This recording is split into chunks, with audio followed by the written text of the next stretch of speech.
Olá! Começa agora Verso Paulista. O programa é uma realização da Associação Paulista Viva, uma organização da sociedade civil de interesse público e sem fins lucrativos, que atua pela melhoria da qualidade de vida, preservação, segurança urbana e valorização da região da Avenida Paulista. Nós vamos trazer reflexões e histórias de convidados que falarão sobre as suas experiências com a avenida. Hoje eu vou entrevistar o presidente da FEBRAFAR, Federação Brasileira das Redes Associativistas de Farmácias, Edson Tamassia. É um prazer recebê-lo. Prazer é meu, obrigado pelo convite. Bom, vamos falar então, começar um pouquinho, falando sobre a FEBRAFAR. Qual que é o trabalho dessa federação?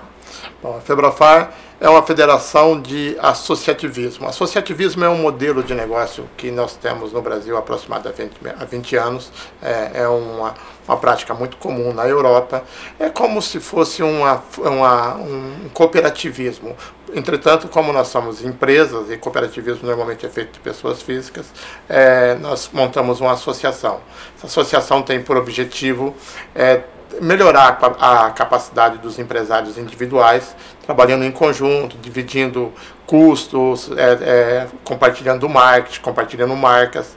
E aí a federação agrega esse grupo de empresas ou de associações do Brasil todo.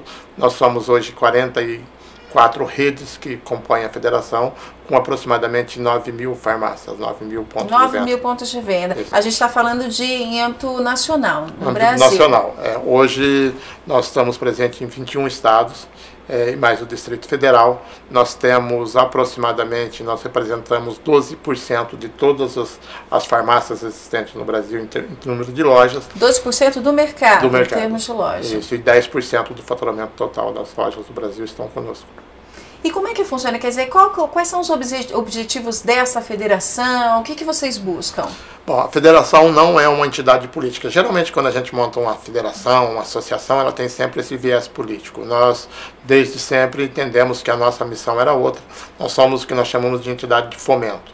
Nosso objetivo é desenvolver ferramentas ou aproximar a nossa comunidade de empresas para melhorar a gestão, melhorar a capacidade empresarial das pessoas, melhorar as condições comerciais de negociação junto à indústria farmacêutica. Enfim, nós aproximamos as partes envolvidas no segmento, desde fabricação, distribuição e as nossas farmácias. A maioria dos meus empresários são empresários pequenos e médios. Certo. E o que vocês buscam? Quer dizer, um diálogo maior em relação à indústria? Qual que é o trabalho efetivo que a federação desenvolve? Grande parte do que nós temos está muito voltado à tecnologia. Tanto a tecnologia da informação, tecnologia de desenvolvimento dos sistemas operacionais da farmácia. Além disso, a gente tem uma relação muito forte com a indústria farmacêutica, de um modo geral. Nós somos bastante representativos dentro da indústria e nós temos uma relação direta. Então, eventualmente, nós promovemos encontros, negócios, feiras, workshops, tudo que possa aproximar o empresário do varejo junto à indústria ou junto à distribuição ou até mesmo os prestadores de serviços. Agora, para a gente ter uma ideia hoje, como é que está o mercado do setor farmacêutico aqui no Brasil? É um mercado que está em expansão? E muito. Na verdade, talvez nós não tenhamos nenhum outro segmento de varejo, pelo menos no Brasil, que tenha um nível de crescimento sustentável há tanto tempo como o do varejo farmacêutico. É mesmo? É um mercado que está, então, em franca expansão. Sim, o Brasil vive um momento... Na verdade, nós tínhamos uma demanda reprimida por muito tempo, exatamente por falta de renda ou até mesmo por desemprego, uma série de fatores. E nos últimos 10 anos, o Brasil acabou se desenvolvendo, a classe média aumentando muito, onde que estava a principal demanda reprimida. Então, nós temos um crescimento que sempre na casa de 2 dígitos, há pelo menos 10 anos. Nossa, pelo menos 10 anos. Isso. Na verdade, se nós buscarmos assim como referência, o mercado farmacêutico dobrou de tamanho de 2002 para 2007, depois dobrou novamente de 2007 para 2012 e deve dobrar de tamanho novamente de 2012 para 2017. Quer dizer, as estimativas, só para a gente fazer uma referência, O PIB é a cada 10 anos. Eu ia falar exatamente isso, o produto interno bruto, então... A cada 10 anos você dobra de tamanho, ou pelo menos tem acontecido, no caso do mercado farmacêutico, a cada 5 anos. E nós temos ainda uma vantagem, porque o mercado de medicamentos não é um mercado de demanda interna, nós não temos nenhum reflexo da economia exterior. Porque se você tem uma crise, por exemplo, no exterior, vários setores nossos, como mineração, como agronegócio, são atingidos. No nosso caso, como medicamento é só de consumo interno, basicamente nós dependemos de 2 fatores, que é renda e emprego. A gente vive um momento de emprego quase que pleno no Brasil, e ainda que uma distribuição de renda que não é adequada, mas muito melhor do que foi no passado. Então você tem mais gente ganhando, mais gente entrando na classe média e, por consequência, consumindo aquilo que é básico. O Brasil é hoje a 7ª economia mundial em termos de demanda de medicamento. Nós caminhamos muito rapidamente até o ano de 2017 para a 4ª economia. Para a 4ª economia? No setor. Mas isso se deve a quê, na verdade? A gente está falando de consumo de remédio especificamente? De medicamento? Ou são de outros produtos que hoje a gente acaba encontrando nas farmácias? Não, você tem os 2 crescimentos. O crescimento de não medicamento também é bastante significativo, até porque você demanda mais consumidores dentro do estabelecimento e você tem um aumento natural. Mas no caso, eu estou falando especificamente de medicamento. É porque você tem uma demanda, se a pessoa não tem dinheiro e ela pega um resfriado, ela vai tratar com chá, ela vai não tomar medicamento, vai tomar só um analgésico. Se ela tem algum dinheiro para consumir, ela compra vitamina C, ela vai comprar um medicamento mais elaborado, vai comprar um xarope. Na verdade, ele vai demorar quase que o mesmo tempo passará, mas o mal-estar causado pelo aquele resfriado vai ser menor. Isso vale para várias outras doenças, para as outras enfermidades, na verdade. E, na verdade, ela tendo a possibilidade de comprar o medicamento, a gente vem um passo antes. Ela vai ao médico, né? Exatamente. O que seria sempre o ideal, né, Edson? Ela vai ao médico, se consulta e aí sim ele prescreve o medicamento, né? Sem dúvida. E você tem também um outro crescimento que é importante, até muito também puxado por essa nova classe média, que é o mercado da beleza, os dermocosméticos, nutracêuticos, produtos que são, talvez nem sempre é medicamento, mas é ligado à farmácia, ou é elaborado a partir da farmácia, e que é chamado pílulas da beleza, medicamentos para tratamento de pele, produtos com elaboração farmacêutica, mas que é dermocosmético ou nutracêutico. Que é utilizado, na verdade, para beleza, para higiene. E nós tivemos uma mudança, né, Edson? Se a gente acompanhar nos últimos anos, a farmácia antes era especificamente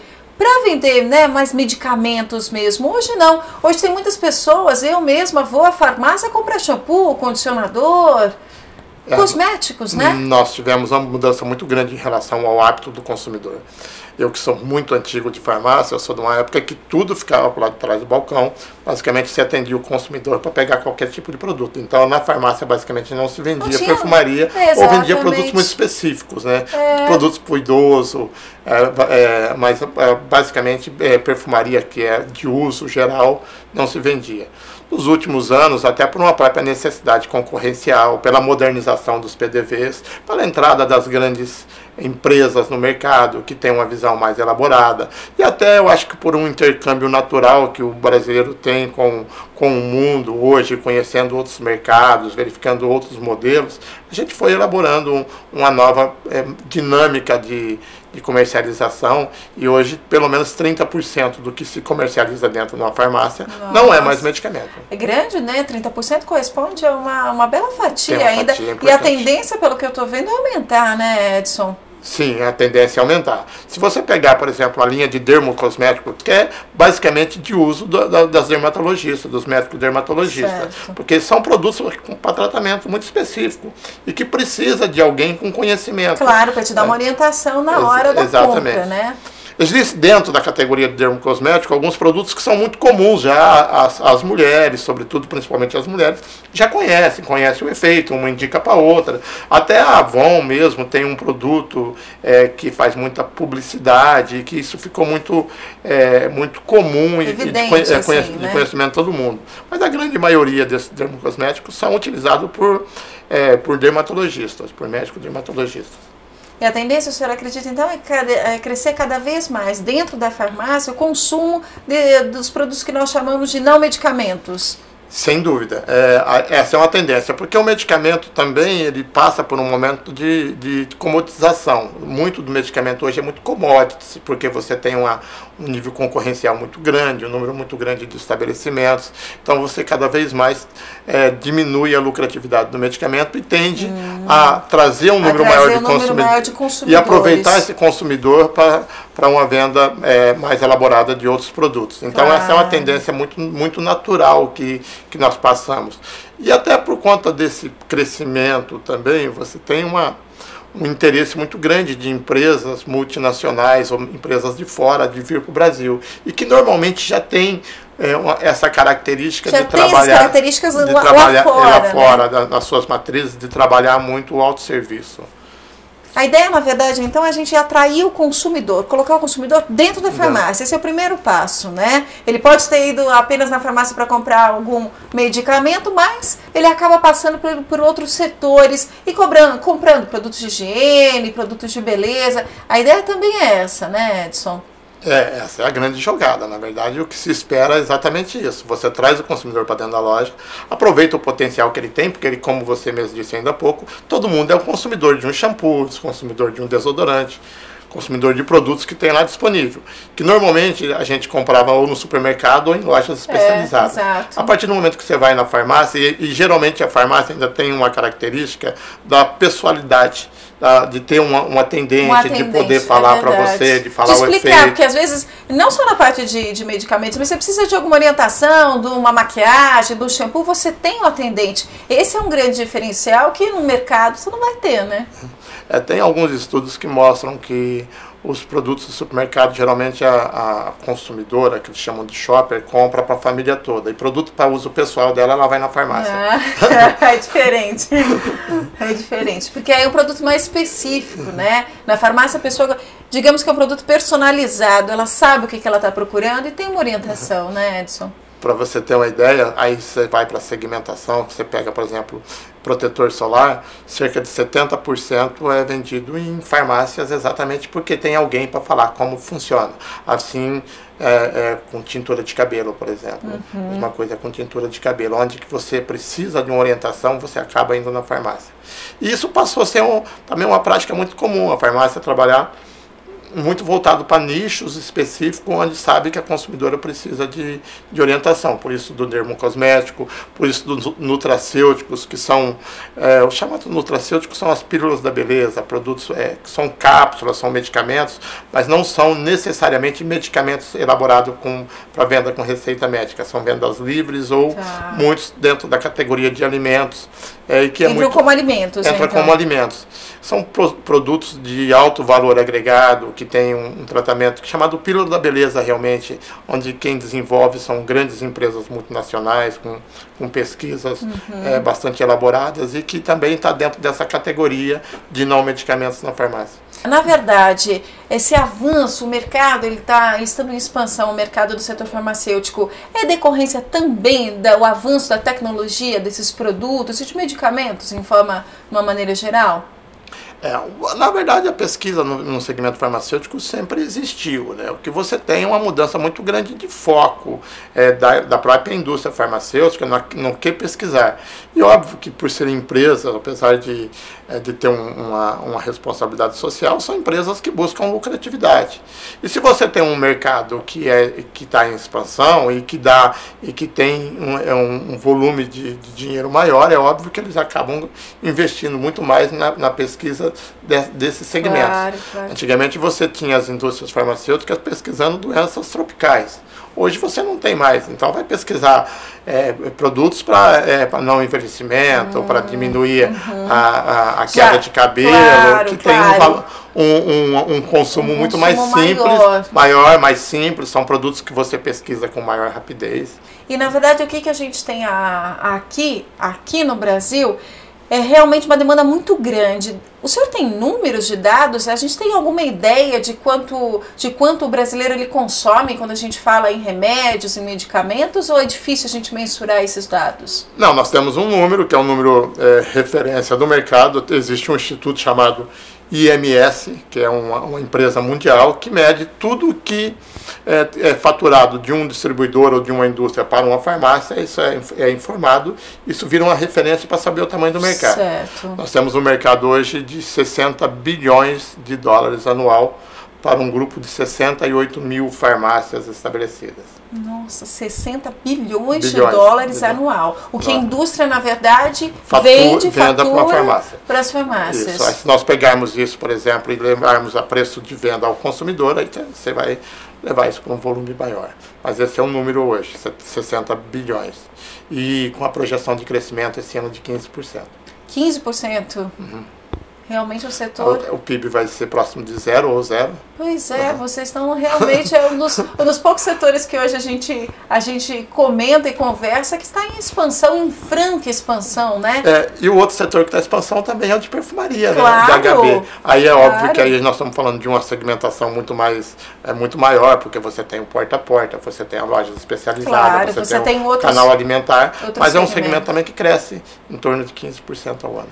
E eu gostaria que o senhor também falasse, a gente está falando, claro, do mercado em expansão, e a concorrência desse mercado? Porque falando assim, a gente tem realmente uma vontade de entrar nesse mercado, de investir nesse segmento, mas eu imagino que em contrapartida, a concorrência deve ser extremamente acirrada, não? É a mesma dinâmica que você tem no aumento do faturamento, você tem também no aumento da concorrência. É óbvio que se você tem um mercado que ele está em expansão, isso chama atenção do mundo todo, chama atenção de todos os empreendedores, não só o empreendedor do segmento farmacêutico. Às vezes você tem hoje, por exemplo, uma das maiores redes de farmácia do Brasil pertence a um fundo de investimento que é de um banco. Ele comprou uma rede... São investidores. São investidores. Assim como as multinacionais, empresas multinacionais estão de olho no Brasil, algumas já chegando aqui, empresas participando desse mercado. Então é um mercado para profissionais. Por isso que existe a nossa federação, para profissionalizar o independente, aquele que talvez não teria oportunidade de outra forma. Entendi. E só para a gente deixar bem claro, não sei se todas as pessoas sabem, o dono, o empresário, não precisa ser um farmacêutico, né? Não. O Brasil tem uma característica seguinte: por obrigação, você tem que ter a presença de um profissional farmacêutico em todo o tempo que você está com a empresa aberta, a farmácia aberta. Porém, não necessariamente ele é o dono, ele pode ser um funcionário contratado pela empresa para trabalhar. Nós temos, hoje no Brasil, a farmácia é um empreendimento comum que segue uma legislação específica em função do produto que comercializa, mas é um empreendimento comum. Como, na verdade, inovar nesse segmento, nesse sentido, para a gente atender cada vez mais esse consumidor? Na federação nós temos um trabalho, na verdade um convênio com a Unicamp, e a gente vem pesquisando comportamentos do consumidor e desejo do consumidor desde 2006, todos os anos nós fazemos uma pesquisa de aprofundamento disso. E basicamente o que o consumidor quer é a tranquilidade de saber que ele vai chegar num estabelecimento, que ele vai achar aquilo que ele foi procurar e que ele pagou um preço justo. Tá? Que ele não tenha que cada vez que for lá negociar um preço diferente, não saber se está sendo enganado ou não.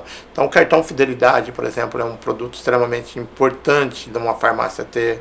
Gestão, obviamente, porque você trabalha, como eu disse anteriormente, com volume maior, mas com lucratividade menor. Então é preciso ter esse cuidado. É a modernização do empreendedor. Isso passa por nosso segmento e por todos os outros. Não tem como ser diferente. E quando a gente fala em modernização desse segmento, eu creio que é fundamental também a parte de visual, do layout da loja, né? Eu queria que o senhor falasse um pouquinho da importância de nós termos que, às vezes, uma iluminação, um corredor que não esteja sendo ocupado com outros produtos. Isso, na verdade, vai fazer toda a diferença na hora da compra, né, Edson? Eu não tenho dúvida nenhuma que nada evoluiu mais no nosso segmento do que a layoutização. Ou nada é mais necessário em termos de evolução para quem ainda não fez a tarefa de casa. profundamente importante as pessoas terem a conscientização que a primeira motivo de escolha de um estabelecimento é a apresentação dela. Desde a fachada, desde né? a fachada, se tem lugar para estacionar o carro, a limpeza na fachada, frente da loja, limpeza, a pintura, aí depois a iluminação, a temperatura ambiente, a disposição dos produtos, tudo isso é extremamente importante.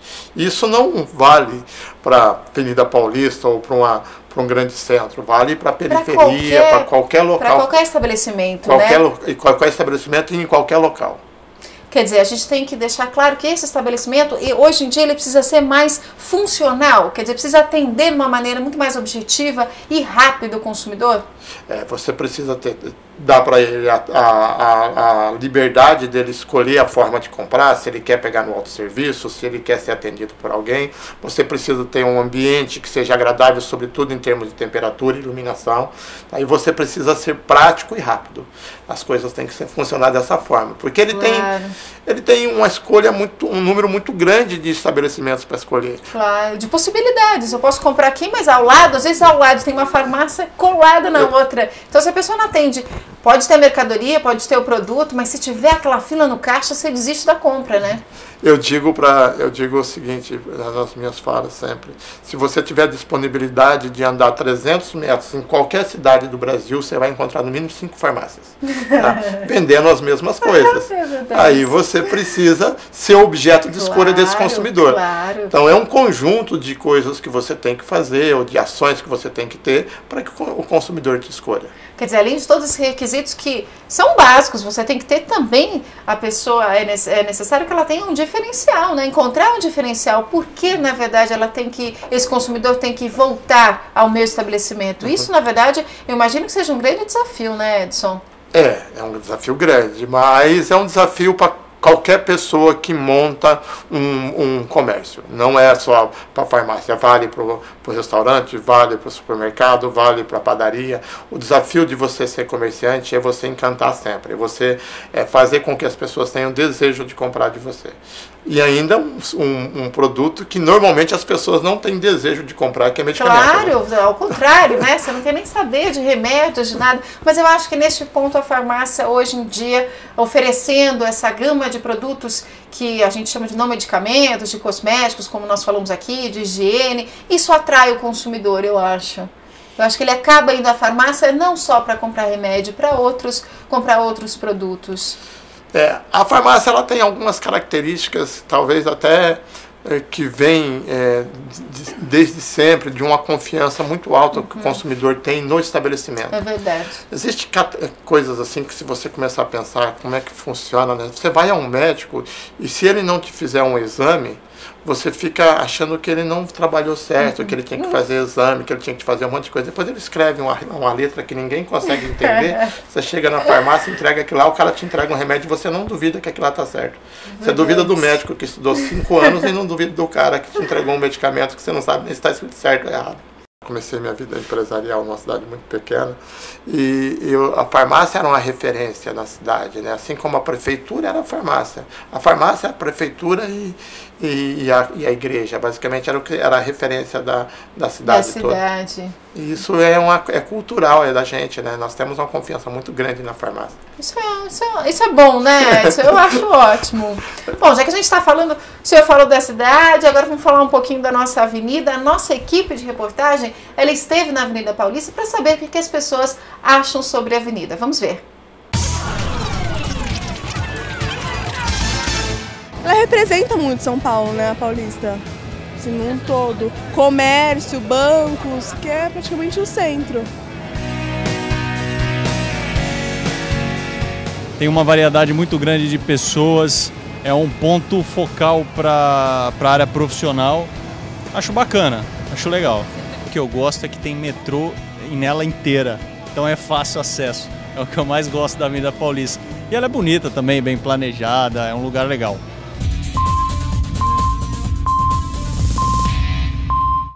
Bom, Edson, nós ouvimos aí a opinião de algumas pessoas sobre a nossa avenida.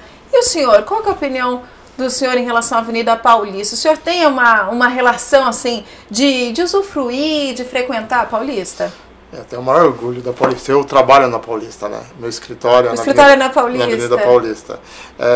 Eu saí de uma cidade muito pequena no interior do estado de São Paulo, depois eu fiz a minha vida profissional toda no interior, as minhas empresas, minhas farmácias são todas no interior, mas por força de eu estar presidente da federação, eu vim para São Paulo e eu fico no número 777 da Avenida Paulista. Então, se nós imaginarmos que o São Paulo é o coração do Brasil, a Paulista é o coração de São Paulo, e a Avenida Paulista tem 1.500 metros, eu estou no número 777, eu estou no coração do coração, é o maior orgulho. E é muito bom trabalhar na Paulista, sobretudo pelas opções que nós temos. A equipe de funcionários tem uma facilidade muito grande de trabalhar, porque tem metrôs, tem todo um transporte que é bastante tranquilo, tem as opções muito grandes de restaurantes, de alimentação. É tudo muito fácil trabalhar na Paulista, né? Uma região que realmente... Facilita, né? Porque você tem, na verdade, uma estrutura muito bem montada, né? Tanto para você ter funcionários, quanto para alimentação. A Paulista realmente é uma facilidade muito grande, cultura, gastronomia, né? E ela tem uma áurea, né, assim, interessante quando as pessoas vêm nos visitar, as pessoas de fora vêm nos visitar, que você sai na Paulista, todo mundo tem uma sensação de estar num lugar diferente, né, uma coisa bastante atrativa, e realmente né, a Paulista é tudo, né. O senhor, qual que foi a sua primeira impressão quando esteve na Avenida Paulista? Eu não sei se faz muito tempo ou não, que o senhor mora aqui em São Paulo. Eu estou em São Paulo desde o ano 2000, foi quando nós montamos a federação, então eu sou presidente desde que nós começamos. E, obviamente, eu tinha o medo, né? Como acho que é natural de todo mundo que vem do interior e que olha essa selva de pedra, esse monte de gente, toda essa movimentação, você se assusta um pouco, né? Mas a Paulista, especificamente, eu acho que eu cheguei aqui um pouco no final do ano e tinha aquela questão dos enfeites de Natal. Então, sempre foi uma coisa que me atraiu muito, né? Sempre era assim, quando eu ficava aqui, que eu ia levar alguém para conhecer a cidade, quando eu comecei a ficar aqui, a Paulista fazia parte sempre natural. Referência, sempre né? referência de você mostrar o MASP, mostrar o prédio da Fiesp, mostrar toda a movimentação. Bom, Edson, nosso programa já está acabando. O senhor gostaria de fazer algumas considerações finais, deixar algum recado? Não, eu queria só te agradecer o convite de poder falar um pouco do segmento, lembrar sempre que eu tenho uma visão bastante otimista do nosso segmento, bastante otimista daquilo que nós vivemos, mas tem sempre desafios, e a federação ela existe sobretudo para ajudar os empresários que têm os desafios a vencerem. Bom, obrigado pelo convite. Claro, obrigada. E você pode mandar sugestões de pautas, indicar outros convidados. Escreva pra gente, versopaulista@associaçãopaulistaviva.org.br. O Verso Paulista fica por aqui. Obrigada pela sua companhia. Até o próximo programa.